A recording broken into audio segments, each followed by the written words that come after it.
আসসালামু আলাইকুম। আজকে আবারও নতুন আরেকটি রেসিপি নিয়ে হাজির হয়ে গেলাম। আজকে আমি চিংড়ি দিয়ে কলমি শাক ভাজি করে দেখাবো।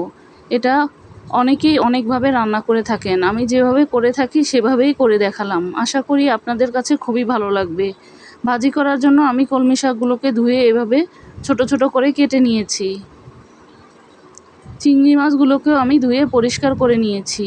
এবার চুলায় একটি প্যান বসিয়ে তেল দিয়ে দেব। সাথে কিছুটা পেঁয়াজ কুচি দিয়ে দেব।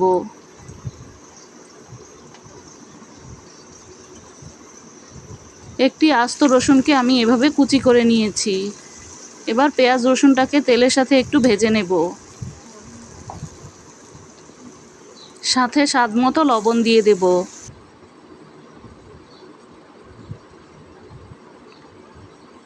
পেঁয়াজটা যখন ভাজা হয়ে যাবে তখন আধা চা চামচ হলুদের গুঁড়া, 1 চা চামচ লাল মরিচের গুঁড়া,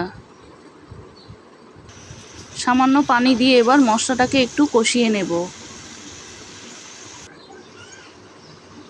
মশলা কষানো হয়ে গেলে চিংড়িগুলোকে দিয়ে দেব। দিয়ে সামান্য পানি দিয়ে মশলার সাথে চিংড়ি মাছটাকেও একটু কষিয়ে নেব।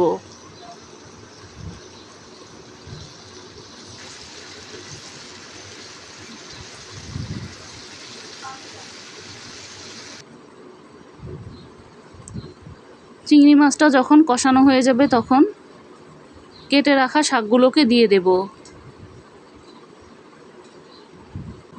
এবার শাক ও চিংড়ি মাছ একসাথে করে ভেজে নেব। এখানে আর কোনো পানি দেওয়ার প্রয়োজন নেই।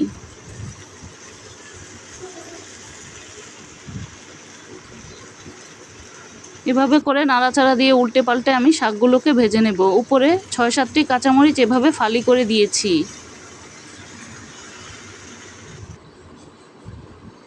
এখন আমার শাক ভাজিটা রান্না হয়ে গেছে। চুলার আঁচটা আমি বন্ধ করে দিয়েছি।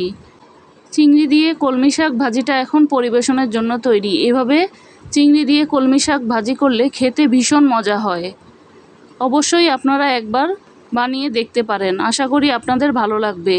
ভিডিওটি যদি ভালো লেগে থাকে একটি লাইক দিবেন। নতুন নতুন ভিডিও পেতে পেজটিকে ফলো বা সাবস্ক্রাইব দিয়ে পাশেই থাকবেন।